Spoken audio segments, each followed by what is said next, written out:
O tema da mensagem é as sutis estratégias do inimigo.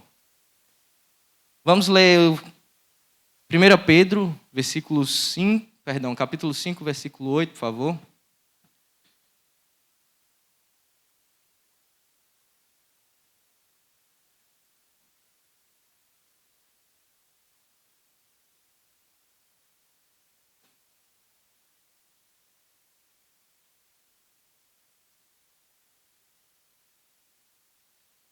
Leiamos.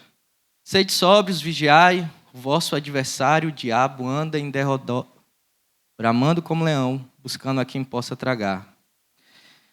Eu, particularmente, algum tempo atrás, ao ler esse versículo, quando lia, automaticamente vinha a referência visual daquilo que a gente muitas vezes já viu em documentários animais, né? Sobre aquele leão com toda a sua fúria, a busca da sua presa. Essa referência era muito automática na minha mente quando eu lia isso e essa referência ao leão. E, de fato, o diabo ele está ao nosso derredor da mesma forma, com a intencionalidade ativa de nos perseguir e de, se deixarmos ter uma oportunidade de nos tragar. Porém, há também uma condição passiva, que é a forma sutil que ele trabalha nas nossas vidas. Se a gente for analisar o contexto histórico da igreja, desde até aqui, nós podemos perceber que o inimigo já tentou contra ela de forma ativa, perseguindo de várias formas. Só que o efeito que isso teve não foi positivo para ele, foi para a igreja. Quanto mais a igreja foi perseguida, mais ela cresceu. Glória a Deus. E se eu consigo perceber isso, obviamente o diabo também. E se o ataque de fora para dentro não surtiu o efeito que ele queria, talvez ele já até aqui tenha pensado que o ataque interno possa surtir o efeito que ele queira. Então, as sutis estratégias do inimigo contra a igreja são muitas vezes ataques internos a ela. Porque o inimigo não pode tentar contra a igreja, porque a noiva de Cristo é do Senhor. E nada pode nos tragar, nada pode nos tirar das mãos de Deus. Amém? No sentido católico universal da igreja, a noiva de Cristo é do Senhor. Mas no sentido comunitário e local, o inimigo pode tentar e destruir uma igreja comunitária, através de divisões, conflitos e discórdias. A igreja ela pode deixar de existir por essas razões. E é justamente aqui que eu quero conversar com vocês sobre 5 pontos de estratégias sutis que o inimigo tem contra a igreja e contra o cristão. O primeiro deles é: o diabo ele não precisa te perseguir se ele consegue te convencer a parar de avançar. Hebreus 12, do 1 ao 2 diz: corramos com perseverança a carreira que nos está proposta, olhando para Jesus, autor e consumador da nossa fé. Existe em nós uma condição do pecado, de uma natureza pecaminosa. Nós nascemos inclinados a ela, tendenciamos ao erro. Isso é uma condição nossa. Ou seja, nós nascemos no negativo. Então não existe nulidade, não existe o zero, não existe o meio termo na vida cristã. Se estagnamos, se paramos, logo nós estamos indo ao pecado, porque nós tendenciamos a isso. A vida com Deus, ela precisa continuamente, constantemente, progressivamente ser feita, todos os dias. Porque se estagnamos ou paramos, é aí onde surge a oportunidade de o inimigo trabalhar em nossas vidas. A vida cristã, ela exige intencionalidade constante. É preciso buscar Deus todos os dias, não como obrigação, mas como sobrevivência. Precisamos entender que a fé não é um lugar onde se chega, mas um caminho em que se caminha. Sem esforço, não há permanência. Sem vigilância, não há liberdade. E sem busca, não há encontro. Afastar-se de Deus não exige rebeldia escancarada. Basta ficar onde está. Porque existem várias formas de ficarmos parados. Até mesmo servindo na igreja, por incrível que pareça, pode ser uma estagnação. Quando nós fazemos isso de forma obrigatória e não encontramos o prazer mais nisso. Nós fazemos pelo mero cargo que nos foi dado. Fazer isso é estar estagnado também. Porque Nós não fazemos pelo prazer de estar na presença de Cristo e na comunhão dos santos. Outras vezes, também é uma falsa sensação de estabilidade em nossas vidas, onde acreditamos que não precisamos mais crescer espiritualmente. O diabo, então, trabalha com a sutileza, nos convencendo de que a pausa é inofensiva, mas, na verdade, ela é o início do nosso afastamento. A Bíblia ela nos ensina que a vida cristã é uma caminhada constante. Filipenses 3, 13 e 14 é um versículo conhecido que diz: esquecendo-me das coisas que para trás ficam e avançando para as que estão diante de mim, prossigo para o alvo. Se o inimigo consegue nos convencer a parar de orar, a parar de buscar a presença de Deus, a parar de evangelizar, então ele já venceu. Porque um cristão estagnado, ele se torna uma presa fácil. Quando um soldado ele para de treinar, ele se torna vulnerável no campo de batalha. E da mesma forma é o cristão. E, portanto, mesmo se as dificuldades surgirem em nossas vidas, nós precisamos entender que precisamos avançar, continuar, perseverando em Cristo. Porque se está ruim com Ele, é pior sem Ele. E aqui eu queria trazer uma pergunta reflexiva sobre a nossa vida espiritual, quanto a se existem motivos ou razões dos quais a gente tem parado na nossa vida de serviço eclesiástico e na nossa vida espiritual. Ou melhor, quais os motivos nos conduzem a isso?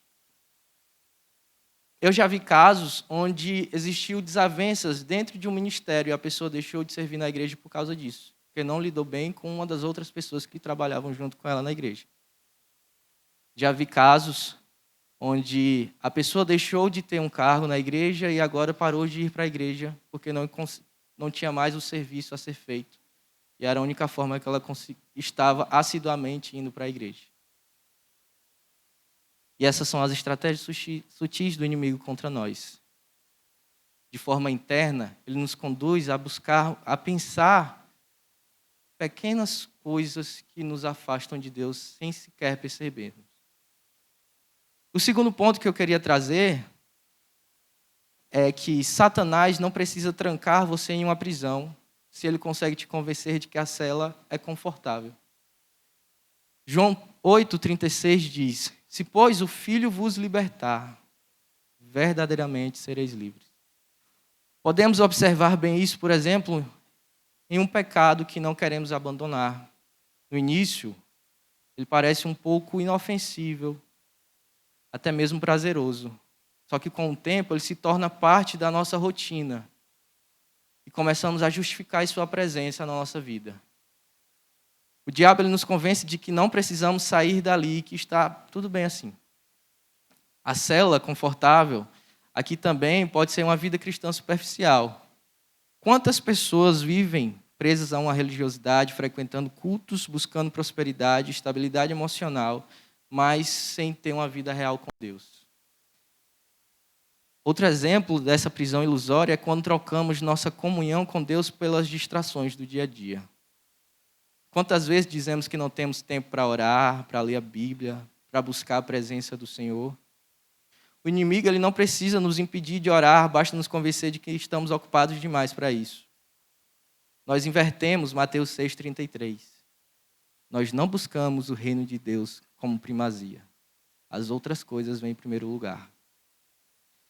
O mundo está cheio de coisas que, disfarçadas de liberdade ou prazer, na verdade, nos aprisionam de forma sutil. Muitas vezes, essas prisões são invisíveis, mas profundamente reais. A primeira delas é o medo e a ansiedade. O medo do futuro, a preocupação do porvir, a ansiedade pelas circunstâncias da vida, sejam financeiras, sejam de planejamentos, objetivos. Quando nos apegamos demais, de forma demasiada a elas, quando nos deixamos ser dominados por isso, pelo medo, pela preocupação e pela ansiedade, nós deixamos de experimentar a liberdade que vem na confiança de Cristo, Jesus. Quando depositamos a nossa vida plenamente, confiando que o Senhor é o provedor dela, nós encontramos paz em Deus. E se estamos ansiosos, amedrontados, aflitos com o amanhã, é porque nós não estamos depositando a confiança em Cristo Jesus. A segunda é a falta de perdão e amargura. Quando alimentamos mágoas, ressentimentos, nós nos tornamos prisioneiros do nosso próprio coração. O perdão, ele nos liberta, mas o orgulho e o desejo de vingança nos aprisionam. A amargura nos impede de avançar, de curar, de experimentar a paz verdadeira em Cristo. Eu tenho uma experiência muito prática quanto a isso na minha vida, sobre entender o que é ter um coração liberto do perdão, de dar um perdão a quem não merecia e de eu ser perdoado por algo que eu não merecia ser perdoado. Passar pelas suas duas experiências e ter um coração entregue ao Senhor foi a melhor coisa que eu fiz, de me libertar disso, das amarras daquilo que eu achava que o indivíduo não merecia perdão pelo que ele fez comigo, e ao mesmo tempo de achar que eu não merecia um perdão pelo tropeço que eu já fui na vida de alguém.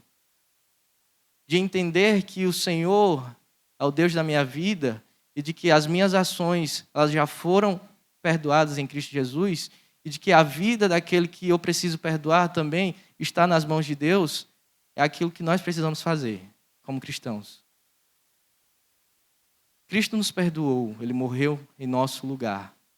E não há nada nessa vida que seja tão danoso ou grave que alguém possa ter feito por você, que você fez por Jesus. Não existe nada nessa vida que alguém possa te ofender, que seja tamanha a ofensa que você fez por Cristo. E foi a partir disso que eu entendi o perdão. O terceiro é o comodismo e o conformismo. Muitas vezes, a maior prisão e a que vem da inatividade, do conformismo, quando nos acomodamos com a nossa vida espiritual, achando que está tudo bem, não crescemos, e o comodismo nos mantém estagnados, e embora pareça uma falsa paz, na verdade, estamos presos ao medo de mudança, ao fato da disposição para crescer em Cristo Jesus. Essas prisões nos prendem de maneiras que nem sempre conseguimos perceber imediatamente. Elas nos afastam do propósito de Deus para nossas vidas e nos mantêm vivendo uma liberdade ilusória. No entanto, Cristo nos chama a uma liberdade real, onde o pecado não tem mais poder sobre nós. O medo não tem mais poder sobre nós. Onde o orgulho não tem mais poder sobre nós e nem as distrações. E esse lugar é na comunhão dos santos, é na casa de Deus e na presença de Cristo. Só nós encontramos força na caminhada quando encontramos também aquele que pode nos levantar e apoiar. Na caminhada cristã nós só conseguimos ir mais adiante se tivermos alguém nos acompanhando. E a igreja é o lugar disso. Se a gente for perceber as cartas de Paulo, sempre existe um contexto teológico que ele traz, mas que vai desaguar em grande parte dos seus livros no objetivo da comunhão da igreja. 1 Coríntios, a gente vai perceber isso em 1 Coríntios 5, onde ele vai trazer essa problemática, tentando a resolução para a comunhão dos santos. Gálatas, da mesma forma. Efésios, da mesma forma. O objetivo é sempre fazer com que a igreja esteja unida, de forma saudável. Porque o entendimento é de que só a igreja pode se dividir. O inimigo não pode ir contra a igreja. Apenas a igreja pode se dividir. E Paulo entendeu isso. Obviamente. Que o objetivo sempre principal a respeito do que a gente pode trazer de forma teológica na adoração dentro da igreja é buscando a comunhão, a saúde do corpo. E nós só entendemos a respeito da saúde do nosso corpo quando entendemos se temos dores ou não nele. E se eu sou o braço e ainda não sei se minha perna está doendo, é porque eu não fui atrás dela para saber. A comunhão, ela exige contato, vivência. Um corpo, ele precisa estar junto, unido. Não apenas numa escala de 1 para 7, de 1 para 6, perdão. Não apenas vindo no domingo e buscando saber o que será dos outros 6 dias da nossa semana. mas sabendo que nós faremos nos outros 6 dias da nossa semana para Cristo, para a nossa comunhão com os outros irmãos da igreja, e nos alegramos por essas razões no culto de domingo. O terceiro ponto que eu queria trazer é que o diabo não precisa te afastar de Deus, se ele consegue te manter ocupado demais para perceber que está longe, mesmo parecendo estar perto. Lucas 10, 41 e 42 vai dizer: Marta, Marta, estás ansiosa e afadigada com muitas coisas, mas só uma é necessária.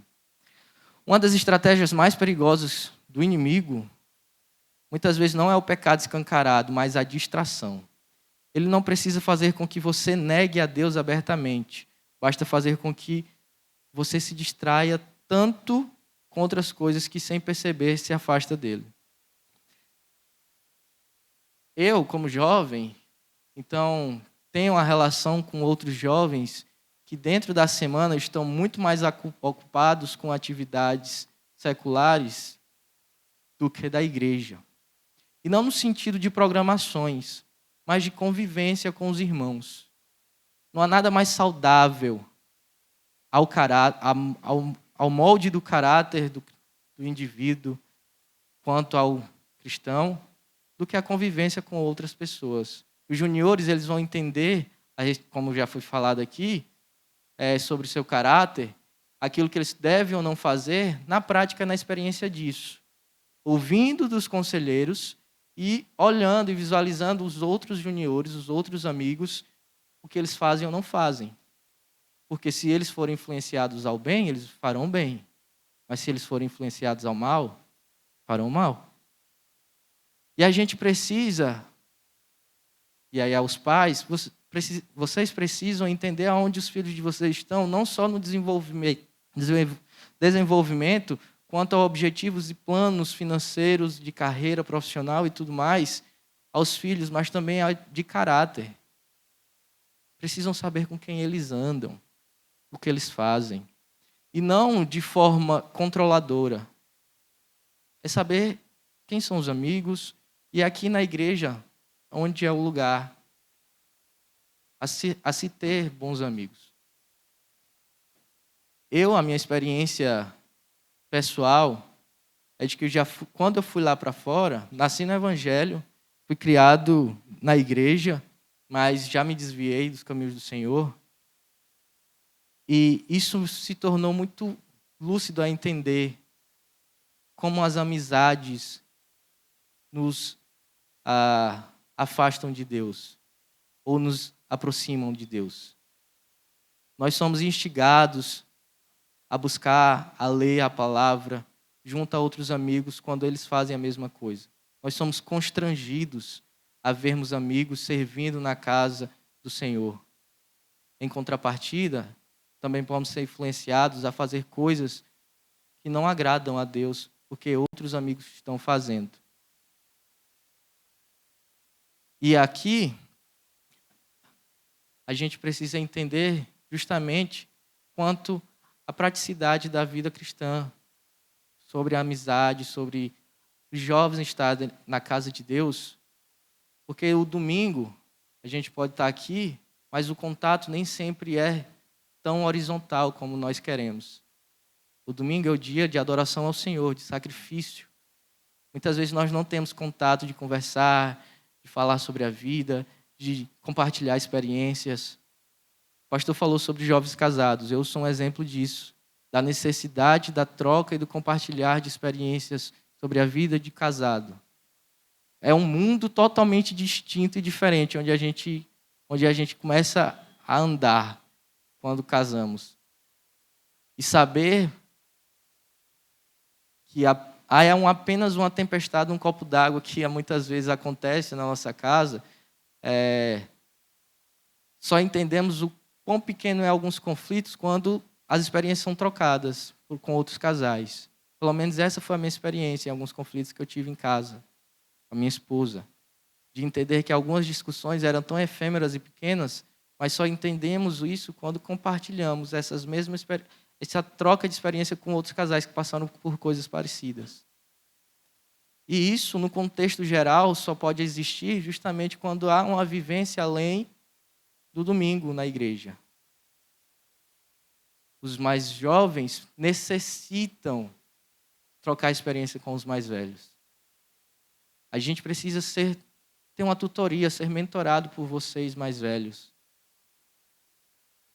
É complicado falar isso hoje, é mais fácil falar isso porque na minha adolescência eu não pensava assim. Eu queria ser dono do meu próprio nariz, eu queria desvendar o mundo por mim mesmo. Eu achava que nenhum dos conselhos eram tão valorosos quanto a minha própria experiência nos caminhos, no erro ou no acerto. Hoje eu percebo que isso era apenas um devaneio da minha cabeça. A sabedoria está justamente no ouvir os conselhos dos mais velhos. E a gente precisa colocar isso como algo mais prático na vivência da igreja. De sermos conduzidos por vocês, cada dia mais e mais.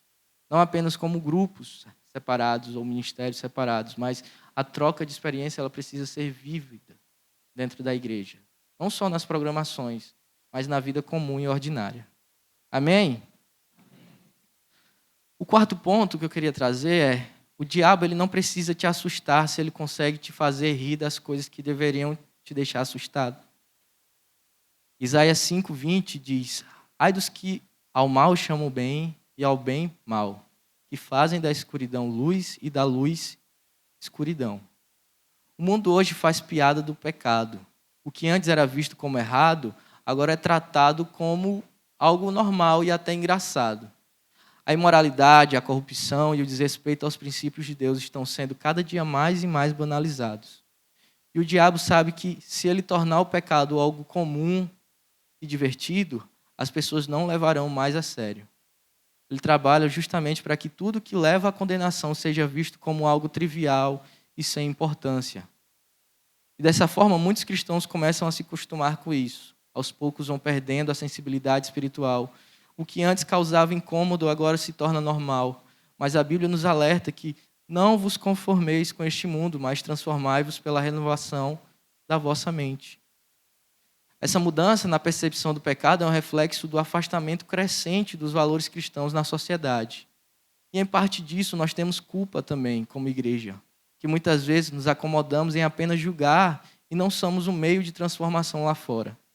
Estamos vivendo em um tempo onde a verdade é cada dia mais e mais distorcida e relativa, onde a imoralidade é flexível e onde a santidade é ridicularizada. O próprio conceito de pecado tem sido diluído e redefinido. E as consequências espirituais de um comportamento errôneo já não têm mais o peso espiritual, moral que deveria ter. No entanto, é importante deixar claro algumas questões que, a partir disso, podem ser criadas em nossa mente. A preocupação com alguns pecados visíveis que são reconhecidos dentro da igreja, muitas vezes se torna o foco dela, enquanto outros pecados são minimizados ou ignorados. Frequentemente, podemos ver o julgamento de coisas que são visíveis aos nossos olhos e são pecados. Precisamos sempre estar atentos a isso. Porém, existem gritos silenciosos quanto coisas que não são tão visíveis aos nossos olhos e que acontecem na igreja. Sejam elas a difamação, a fofoca, a opressão, a violência, o abuso. Essas feridas sangram nas sombras muitas vezes sem o devido cuidado, enquanto estamos focados nos pecados visíveis e esquecemos da dor que está se espalhando ao nosso redor. Não é só responsabilidade pastoral entender e cuidar sobre irmãos que passam por isso. É responsabilidade também da igreja. Nós podemos ver um exemplo prático de um irmão chamado Barnabé na Bíblia. O significado de Barnabé, alguém sabe qual é? Do nome Barnabé? Filho da exortação. E é interessante a gente perceber, então, em Barnabé, o exemplo de exortação. Existe uma passagem onde há um conflito entre Barnabé e Marcos, justamente sobre um homem chamado Marcos. E, de certa forma, deixou Paulo na mão na primeira viagem missionária, onde ele retornou para casa e deixou Barnabé e Paulo sozinhos na caminhada. Só que Marcos ele quer uma nova chance para ir com eles na segunda viagem. Paulo se recusa a levá-lo. Barnabé então decide que Marcos vai com eles. E isso acaba aqui dividindo os dois. Paulo vai para um lado e Barnabé vai com Marcos para outro. E é interessante a gente entender então que o sentido de Barnabé sobre exortação é chamar para perto. Exortar é chamar para perto. Se a gente vê um amigo, um irmão que caiu, a nossa ação em exortá-lo é chamar para perto, acolhê-lo, caminhar com ele. Por mais que a gente tenha ao nosso lado um Paulo que se recuse a isso. Mas o nosso objetivo como irmão, como corpo, é sempre acolher e chamar para perto aqueles que caem. Porque podemos ser passivos disso também. A fofoca, o orgulho e a busca desenfreada por poder se infiltram cada dia mais e mais livremente entre nós. Quantos em nossos corredores vivem em busca de reconhecimento, poder e controle, utilizando palavras de condenação contra os outros, ou se alimentando da fofoca? O maldizente, o orgulho e aqueles que se deixam guiar pela ambição na igreja muitas vezes passam despercebidos, enquanto outros são julgados por questões que ficaram visíveis. A verdade é que o pecado em todas as suas formas é igualmente repulsivo aos olhos do Senhor. E cabe a nós exortar. E a forma que devemos exortar é sempre cuidando e chamando para perto. O quinto ponto que eu quero trazer é: o inimigo não precisa te empurrar para o erro, se ele consegue te convencer de que não é errado. Vamos ler Gênesis 3.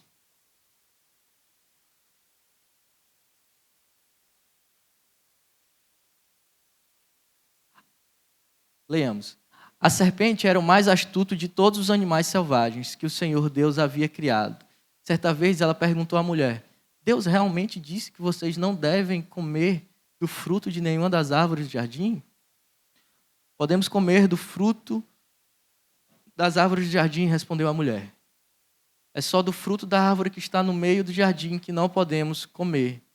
Deus disse: não comam e nem sequer toquem no fruto daquela árvore, se o fizerem, morrerão. É claro que vocês não morrerão, a serpente respondeu à mulher. Até aí. Volta no versículo 2, por favor. Perdão, no 1. Algumas versões traz essa fala justamente da serpente, dizendo: é verdade que Deus disse a vocês que não devem comer do fruto? A primeira coisa que o inimigo faz aqui é justamente relativizar a verdade. Ele traz dúvida sobre o que é verdade ou não. É verdade que ele realmente disse isso? E aí, logo em seguida, Eva diz que sim. Pode passar, por favor? Novamente. No 4. E aí ele diz, o diabo, a serpente: é claro que vocês não morrerão. Então ele começa a iludir, a trazer questões ilusórias a respeito da verdade. Olha, a verdade realmente é essa? É. E a gente vai morrer se fizer isso. E aí ele começa a trazer dúvida logo em seguida. Eu acho que vocês não vão morrer. É claro que vocês não morrerão. O diabo é mestre em distorcer a verdade desde o Éden. Sua estratégia é a mesma: plantar a dúvida e relativizar o pecado. Ele não precisa nos forçar a errar, basta nos convencer de que aquilo não é errado. Quantas vezes ouvimos frases como: Deus entende, isso não é pecado, os tempos mudaram, isso precisa ser atualizado. Essa é a voz do engano, levando as pessoas a justificarem seus erros em vez de se arrependerem. Provérbios 14:12 vai dizer que há caminhos que ao homem parecem direito, mas o fim dele são os caminhos de morte. E por essa razão nós precisamos entender sobre estarmos firmes na verdade da palavra. O diabo sabe que o cristão não cairia facilmente em um pecado escancarado. Talvez. Por isso ele age como fez no Éden, trazendo pequenas distorções da verdade. A estratégia do inimigo não é dizer peque, mas sim que isso não é pecado. Ele redefine conceitos, dizendo que não é mentira, é uma omissão. Não é adultério, é uma conversa inocente. Não é idolatria, é só uma admiração profunda. Não é fofoca, é um desabafo. Não é falta de compromisso, é foco na vida pessoal. Não é negligência espiritual, é só um tempo para mim. Não é relativismo, é só uma visão mais ampla da vida. Não é afastamento, é só uma fase. A tática dele é fazer com que nossos conceitos, que deveriam ser baseados na verdade absoluta de Deus, sejam redefinidos. Ele coloca ideias que parecem inofensivas, mas que na prática desvirtuam completamente a santidade das nossas ações. Ele quer que sejamos tolerantes com aquilo que na realidade é pecado. Ele quer nos convencer de que não estamos fazendo nada errado, apenas tomando algumas liberdades, aquilo e ali, porque convém fazer. Essas pequenas distorções podem parecer inofensivas, mas elas têm um grande impacto na nossa vida cristã.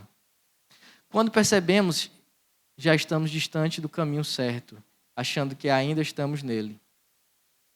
Por isso nós precisamos ser firmes na verdade, zelosos nela. Porque o inimigo vai tentar de várias formas contra a nossa vida e contra a igreja. E se ele percebeu que ataques ativos e diretos a ela não têm surtido o efeito que ele queria, distorcer de forma interna é o que ele vai buscar cada dia mais e mais fazer. Seja nas referências que vemos na Bíblia, como nos dias atuais. Seja tentando distorcer a palavra de Deus, seja tentando distorcer a moralidade cristã, seja tentando distorcer aquilo que nós entendemos como saudável à igreja, a gente precisa estar alerta e vigiando a respeito disso, todos os dias. Lembrando que a nossa perseverança ela precisa existir constantemente, dia após dia, porque se nós estagnamos, se nós paramos, nós tendenciamos ao pecado. Amém? Para concluir, Efésios 6:11, vamos ler? Todos juntos. Toda a armadura de Deus, para que possam permanecer firmes contra as estratégias do diabo. O diabo é um mestre da sutileza, como a gente pode perceber um pouco aqui. Ele não precisa empurrar você para longe de Deus, se consegue fazer com que pouco a pouco o seu coração se afaste de Cristo, sem te tirar da igreja. Ele não precisa trancar você em uma prisão, se consegue fazer com que você se acomode nela. Ele não precisa forçá-lo a pecar, se pode convencê-lo de que isso não é pecado. Essa é a grande estratégia do inimigo. Distorcer a verdade, enfraquecer sua vigilância e, sem que perceba, afastá-lo do caminho certo de Deus. Jesus nos alertou sobre isso quando disse: vigiai e orai, para que não entreis em tentação. O problema é que muitos de nós dormimos espiritualmente, acreditando que por não verem uma guerra declarada ou uma perseguição declarada, estamos seguros. Mas o perigo maior não está na tempestade visível, e sim na correnteza suave que desvia seu barco lentamente para longe de Deus. E, portanto, a única forma de vencer essa guerra silenciosa é com a verdade da palavra de Deus e uma vida de intimidade com o Senhor. Que sejamos, então, vigilantes todos os dias, porque o inimigo está ao nosso derredor como leão, tentando uma única oportunidade para nos tragar. E ele realmente só precisa de uma oportunidade muitas vezes. Uma coisa que eu venho percebendo no contexto de internet, principalmente, é que as ministrações que são transmitidas de igrejas que estão ali sendo cada dia mais difundidas, né, na internet, é que o termo que a Igreja Católica utiliza é novíssimos. Nós também utilizamos, que é justamente para falar sobre algumas coisas da igreja, como o inferno, sobre o diabo e outras coisas. Essas questões são cada dia mais e mais menos trazidas no contexto de internet, nas ministrações de internet.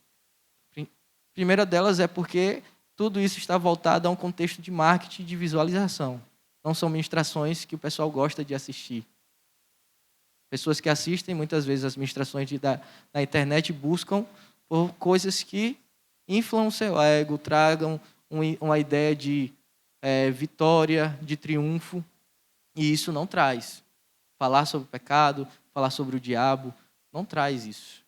Mas é importante porque a gente precisa estar alerta e entender quem é o nosso inimigo. Amém? Vamos orar? Senhor Deus, eterno Pai, Deus bendito e poderoso. Obrigado, Senhor, por esse dia. Obrigado porque o Senhor tem nos abençoado, derramado sua misericórdia e nos livrado, como o testemunho do pastor Júnior que falou a respeito de ontem. Muitas vezes o Senhor nos livra de coisas que nem percebemos, porque o inimigo está ao nosso redor. Mas o Senhor é o nosso Deus, o nosso protetor, o nosso refúgio, a nossa fortaleza, nosso socorro bem presente na angústia. Senhor, que a gente possa confiar plenamente nos teus braços, no teu poder, na tua mão, Senhor. Entregar nossas vidas e, como filhos teus, estar vigiantes, alertas ao que o inimigo tenta contra nós. Nos dá força, nos fortalece, Senhor. Que a gente possa buscar fortalecer os nossos irmãos também. Obrigado, Senhor, por tudo. É o que eu te peço e te agradeço em nome de Jesus. Amém.